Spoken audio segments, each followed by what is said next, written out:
ਅਗਲੀ ਖਬਰ ਵੱਲ ਚੱਲੀਏ। ਕਹਿੰਦੇ ਅਮਰੀਕਾ ਦੀਆਂ 10 ਵੱਡੀਆਂ ਕੰਪਨੀਆਂ ਬਹੁਤ ਵੱਡੀ ਪ੍ਰੋਬਲਮ 'ਚ ਆ ਚਾਈਨਾ ਦੇ ਨਾਲ ਰਿਲੇਟਡ ਨੂੰ ਲੈ ਕੇ।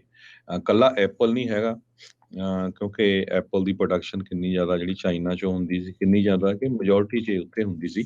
ਇਸ ਤੋਂ ਬਿਨਾਂ ਕੁਆਲਕॉम, ਮੋਨੋਲਿਥਿਕ ਪਾਵਰ, ਟੈਕਸਸ ਇੰਸਟਰੂਮੈਂਟ, 27% ਰੈਵਨਿਊ ਇਹਨਾਂ ਦਾ ਚਾਈਨਾ ਤੋਂ ਆਉਂਦਾ ਸੀ, ਇਨਕਲੂਡਿੰਗ ਹਾਂਗਕਾਂਗ ਜਾਂ ਮੈਕਾਊ ਵਾਲਾ ਜੋ ਏਰੀਆ ਹੈਗਾ ਆ। ਐਪਲ ਦਾ 18.8% ਰੈਵਨਿਊ ਚਾਈਨਾ ਤੋਂ ਆਉਂਦਾ ਸੀ। ਇਹ ਜਿਹੜੀ ਐਨੂਅਲ ਰਿਪੋਰਟ ਆ ਉਹਦੇ ਵਿੱਚ ਆਈ ਹੈਗੀ ਆ। ਸੋ ਚਾਈਨਾ ਦਾ ਅਸਰ ਇਹ ਵੱਡੀਆਂ ਕੰਪਨੀਆਂ ਤੇ ਕਾਫੀ ਜ਼ਿਆਦਾ ਪੈਣਾ ਸ਼ੁਰੂ ਹੋ ਗਿਆ। ਇਹਨਾਂ ਦੇ ਸਟਾਕ ਵੀ ਹੁਣ ਡਾਊਨ ਜਾਣੇ ਸ਼ੁਰੂ ਹੋਏ ਹੈਗੇ ਆ। ਸੋ ਐਕਸਪੋਜ਼ਰ ਬਹੁਤ ਜ਼ਿਆਦਾ ਸੀ। ਸੋ ਇਹ ਤੋਂ ਇਹਨਾਂ ਤੋਂ ਬਿਨਾਂ ਕੁਆਲਕॉम, ਟੈਕਸਸ ਇੰਸਟਰੂਮੈਂਟ, ਐਨਐਕਸਪੀ ਸੈਮੀ ਕੰਡਕਟਰਸ, ਇਹਦਾ ਜਿਹੜਾ 35% ਚਾਈਨਾ ਤੇ ਡਿਪੈਂਡੈਂਟ ਸੀਗਾ। ਬ੍ਰੌਡਕਾਮ, ਬਾਇਓਟ੍ਰੇਸ, ਕਾਰਨਿੰਗ, ਅਪਲਾਈਡ ਮਟੀਰੀਅਲ, ਓਐਨ ਸੈਮੀ ਕੰਡਕਟਰ, ਇਹ ਸਾਰੀਆਂ ਜਿਹੜੀਆਂ ਮੇਜਰ ਕੰਪਨੀਆਂ, ਟੈਕ ਕੰਪਨੀਆਂ ਆ, ਇਹਨਾਂ ਦਾ ਚਾਈਨਾ ਦੇ ਉੱਤੇ ਬਹੁਤ ਜ਼ਿਆਦਾ ਜਿਹੜਾ ਰੈਵਨਿਊ ਆ ਉੱਥੋਂ ਆਉਂਦਾ ਸੀ।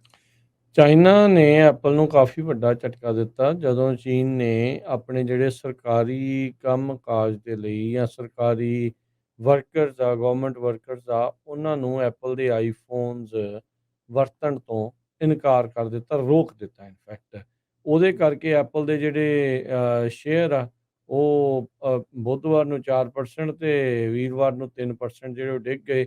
ਕੁੱਲ ਮਿਲਾ ਕੇ $200 ਬਿਲੀਅਨ ਦਾ ਘਾਟਾ ਐਪਲ ਨੂੰ ਸਹਿਣਾ ਪੈ ਰਿਹਾ ਆ ਜਦੋਂ ਤੋਂ ਚੀਨ ਨੇ ਆਪਣੇ ਜਿਹੜੇ ਕੇਂਦਰੀ ਏਜੰਸੀਜ਼ ਆ ਉਹਨਾਂ ਦੇ ਅਧਿਕਾਰੀਆਂ ਨੂੰ ਇਹ ਆਦੇਸ਼ ਦਿੱਤੇ ਆ ਵੀ ਤੁਸੀਂ ਆਈਫੋਨਸ ਆਫਿਸ ਦੇ ਵਿੱਚ ਨਹੀਂ ਲਿਆ ਸਕਦੇ ਕੰਮ ਕਾਜ ਦੀ ਜਿਹੜੀ ਆ ਉਹ ਵਰਤੋਂ ਦੇ ਲਈ। ਵਾਲ ਸਟਰੀਟ ਜਰਨਲ ਨੇ ਬੀਤੇ ਦਿਨਾਂ ਦੇ ਵਿੱਚ ਇਸ ਦੇ ਬਾਰੇ ਜਿਹੜੀ ਉਹ ਜਾਣਕਾਰੀ ਦਿੱਤੀ ਸੀ। ਸੋ ਜਿੱਦਾਂ ਤੁਸੀਂ ਦੱਸ ਹੀ ਰਹੇ ਆ ਵੀ ਓਵਰਆਲ 18% ਜਿਹੜਾ ਰੈਵਨਿਊ ਪਿਛਲੇ ਸਾਲ ਦੇ ਮੁਕਾਬਲੇ ਇਹ ਗਵਾ ਚੁੱਕੇ ਨੇ।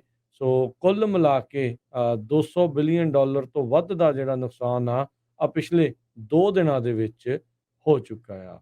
ਤੇ ਇਹ ਹੁਣ ਇੱਕ ਨਵੀਂ ਜਿਹੜੀ ਚਿੰਤਾ ਆ ਐਪਲ ਦੇ ਲਈ ਕਹਿ ਸਕਦੇ ਆ ਵੀ ਉਹ ਬਣੀ ਆ। ਕੁਛ ਟੈਕਨੋਲੋਜੀ ਵਾਲੀ ਇੱਕ ਹੋਰ ਜੇ ਖਬਰ ਕਰਦੇ ਜਾਈਏ, ਐਸਕੇ ਹਿੰਕਸ ਕਰਕੇ ਸਾਊਥ ਕੋਰੀਆ ਦੀ ਇੱਕ ਚਿਪ ਮੇਕਰ ਆ।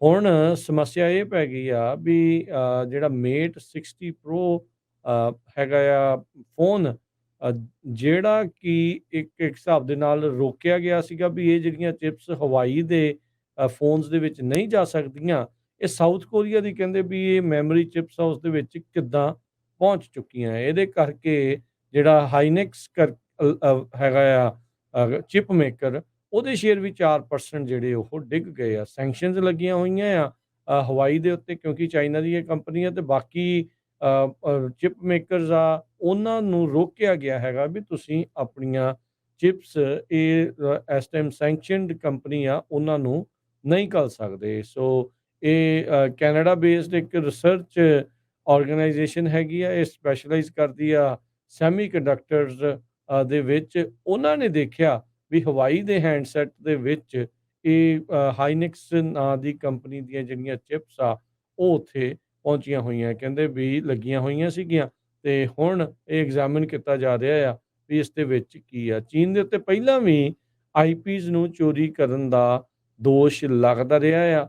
ਇਹ ਹਵਾਈ ਨੇ ਇੱਦਾਂ ਕੰਪਨੀ ਜਿਹੜੀ ਆ ਉਹਨਾਂ ਨੇ ਇਹ ਕੀਤਾ ਆ ਜਾਂ ਇਹਨਾਂ ਦੇ ਥਰੂ ਇਹ ਕਿੱਦਾਂ ਗਿਆ ਆ, ਇਸ ਦੀ ਹੁਣ ਜਿਹੜੀ ਆ ਉਹ ਚੱਲ ਰਹੀ ਹੈ। ਇੰਟੈਲੈਕਚੁਅਲ ਪ੍ਰਾਪਰਟੀ ਦੀ ਆਪਾਂ ਗੱਲ ਕਰ ਰਹੇ ਹਾਂ। ਇਸ ਡਿਵੈਲਪਮੈਂਟ ਤੋਂ ਬਾਅਦ ਦੇ ਵਿੱਚ 2 ਯੂਐਸ ਦੇ ਕਾਂਗਰਸਮੈਨ ਮਾਈਕ ਗੈਲਗਰ ਤੇ ਮਾਈਕਲ ਮੈਕੌਲ, ਉਹਨਾਂ ਨੇ ਵਾਈਟ ਹਾਊਸ ਨੂੰ ਕਾਲ ਲਾਈ ਆ ਵੀ ਭਾਈ ਇਸ ਫੋਨ ਦੇ ਬਾਰੇ ਹੋਰ ਜਿਹੜਾ ਉਹ ਪਤਾ ਕਰਾਓ ਵੀ ਰਿਸਟ੍ਰਿਕਟਡ ਟੈਕਨੋਲੋਜੀ ਚਾਈਨੀ ਕੰਪਨੀ ਤੱਕ ਕਿੱਦਾਂ ਪਹੁੰਚ ਰਹੀ ਆ।